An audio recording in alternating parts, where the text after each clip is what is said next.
I just had a $5,300 package of key issue comics go missing, either lost or stolen while in possession of UPS. And we're going to talk about the whole process and the happy ending. And I want to start by saying that the key takeaways from this video, number one, should be about my insurance company and taking a look at my insurance company because they kick ass. And you might want to consider having an insurance policy with them just based on my experiences and some things to think about as far as insurance purposes.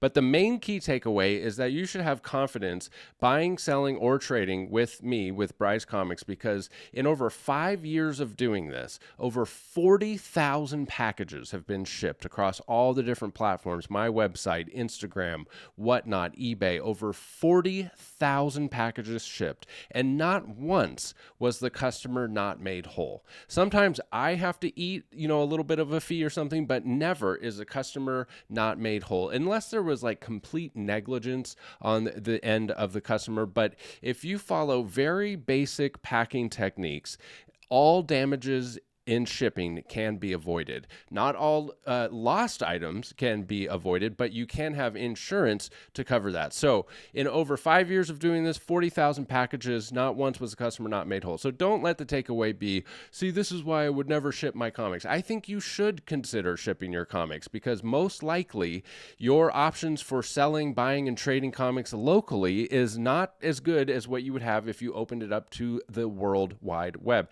Unless, of course, you live next to me. Kidding. So what happened was I sealed a deal for a trade for a Crime Suspense Stories number 22. I had 2 copies recently. One was a really nice high-grade copy, and somebody upgraded their copy as part of a trade, and so I got a lower-grade copy and traded that because it was still very valuable.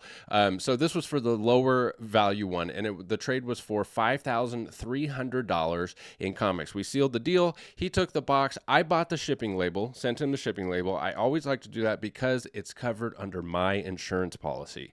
And so he brought the box to the UPS store and dropped it off. And the next day he goes and checks the tracking, and it says all merchandise is missing and the empty carton was discarded. UPS will notify the sender. This is a first in 5 years that I've seen this notification. All merchandise is missing.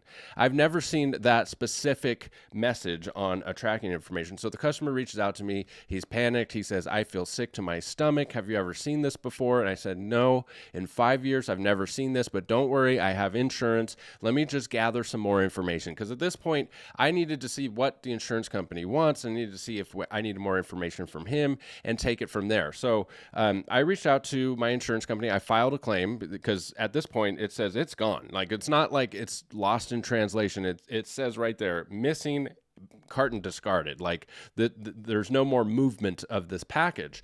So I filed the claim with my insurance company. So my insurance company is this, Collectibles Insurance Services, CIS, collectinsure.com. It's collectinsure.com, but it's actually called Collectibles Insurance Services, or CIS. And you just go right on here and report a claim. You file a claim right here on the website. It's super easy, and I was notified within an hour. It's like, we received your claim from an actual human that said, we received your claim. Your claim adjuster is Tracy, and she'll be in contact with you tomorrow. She's got the day off. If you're new to Bryce Comics, we have an exciting monthly giveaway here. This month, we're giving away 2 free slabs, a Todd McFarlane Spidey and a Dell Auto. All you have to do is subscribe, comment, and like, and you're entered to win. Also, over at brycecomics.com, we have a monthly giveaway also for a Todd McFarlane Spidey and a Dell Auto, and that's where you'll find all of this juicy stuff. Stuff goes really quick, guys, so make sure you are signed up for the newsletter. We had Invincible 1 again. I think I've sold like 3 this month or something. We have a Iron Fist 14.98 with a trade available. First appearance of Sabretooth. That ASM 300 did not last long. I think I have a Mark Jewelers. Yeah, look at this. Mark Jewelers ASM 129 and 3 copies of X-Men number 4, all with white pages, a 6.0, a 7.0, and I think an 8.5. Awesome to see those beauties.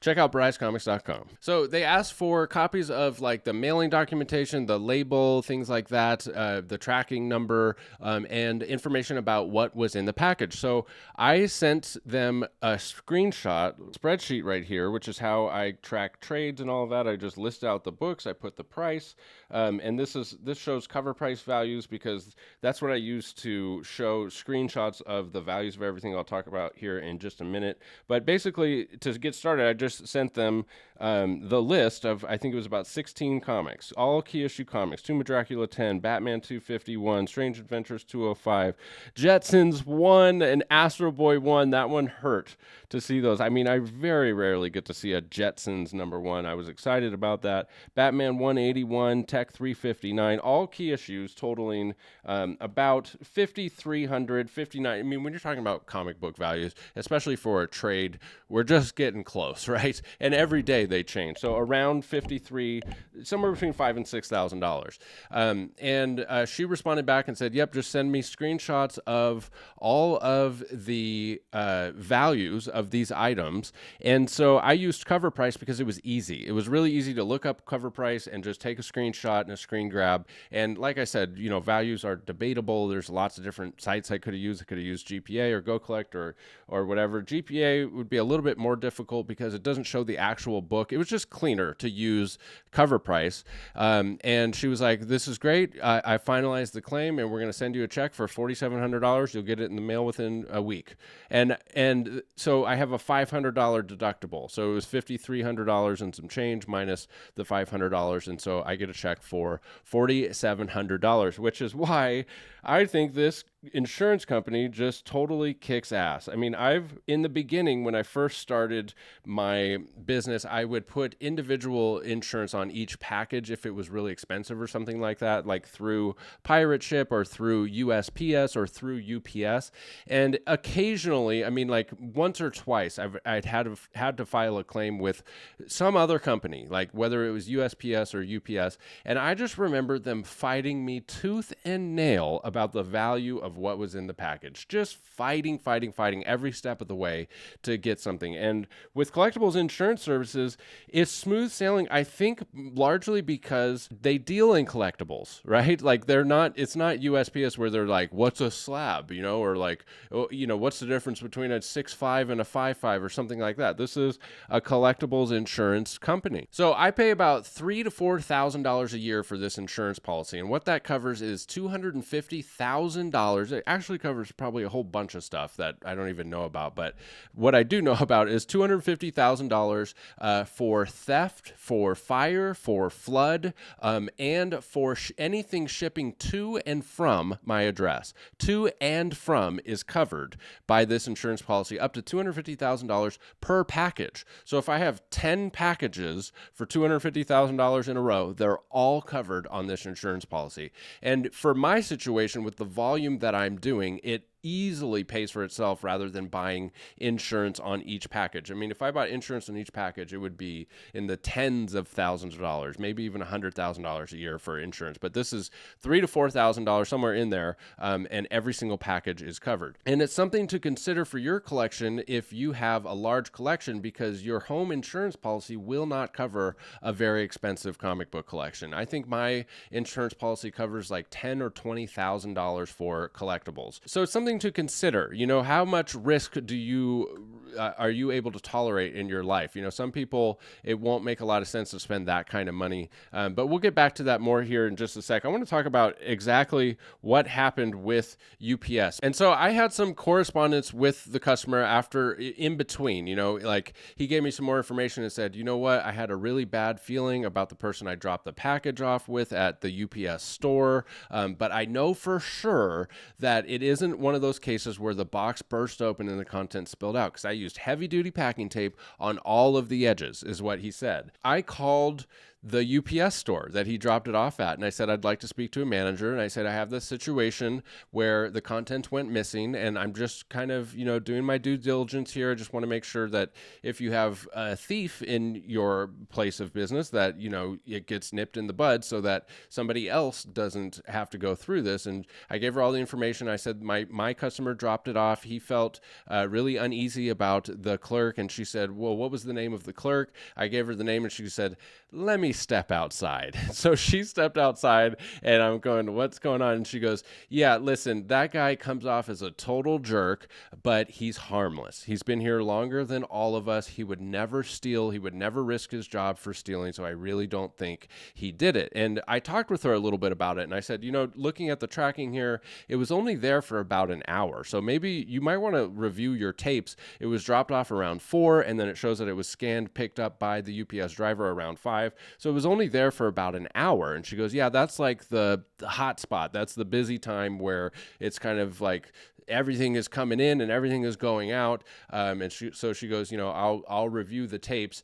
But what I felt like at that point was like, thank God I had insurance, because imagine if I didn't have insurance and I was making that phone call to try to figure out what happened, it's a dead end. I mean, they're never going to say, oh yeah, we reviewed the tapes and saw that such and such stole it. It's just a dead end, And likewise with UPS, I mean, it showed that the contents were missing at the next stop. And so it's possible that the UPS driver or one of the workers in the warehouses, stole the contents of it. Essentially, it comes down to 3 possibilities. It's not a possibility that my customer dropped off an empty package, because he showed me the receipt that shows that they weighed it and it was 20 pounds, and that's what it was supposed to be when he dropped it off. And plus, I do a lot of business with him. I know beyond a shadow of a doubt he's a legit guy and he would never do that.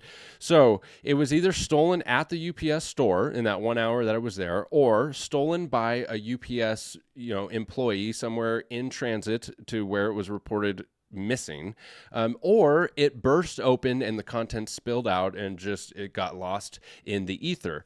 One of those 3 things happened. It will continue to be a mystery, but I remember when I went down to Florida and bought the Wilbur collection and went to actually one of the UPS warehouses, I remember they had us load the boxes into a UPS semi, and there was labels all over the wall that had scraped off of packages. And I remember going into that warehouse, I walked in because I was looking for a supervisor, and there was a ghost town, and there was a mound of packages in the corner that were clearly damaged, lost, just unaccounted for packages. So if that did happen, if they weren't stolen and the box burst open, then that stack of key issue comics is probably in a mound somewhere, and who knows what happens with that. But it comes back to the point that if you didn't have insurance and you're just trying to actually find the comics, you're SOL. Like, you're not going to, that mound is so big, they're not able to match missing contents with tracking numbers. Like, it's just a lost cause. So something to consider about getting an insurance policy for your collection. I was talking to a good friend of mine the other day who called them, and he has about $1 million comic book collection, and he's talking to the agent, and he says, so you're telling me if I have an insurance policy with you for $1 million, my house burns down, you guys are just going to cut me a check for $1 million? And the agent says, yep, that's what we'll do. And he goes, bullshit, I don't believe you. And so he didn't get the policy, but I believe them. I believe them that you should do your due diligence and figure out what you need to do as far as documenting your collection, whether it's slabbed or raw. Make sure you really, tell them exactly what you have and exactly what they would need from you to pay a claim. Do all of that before you get the policy, because you don't want to figure out after you have a claim that you missed an important step of documenting or something like that. So that's all I have for this video. A happy ending. Remember, the takeaway here is you can have faith and trust doing business with me, whether it's buying, selling, or trading. Everything is covered by an awesome insurance policy. And if you follow very simple steps in packaging, which I will communicate with you if we do a deal, all damages in shipping can be avoided. Okay, so that's the key takeaways. Thanks for sticking with me to the end of the video. Don't forget, we have that monthly giveaway here on the YouTube channel. If you subscribe, comment, and like, you're entered to win 2 free slabs. And head over to brycecomics.com, sign up for that newsletter, and you're entered to win 2 free slabs over there this month, and new inventory coming in all the time. Love you guys. Bye.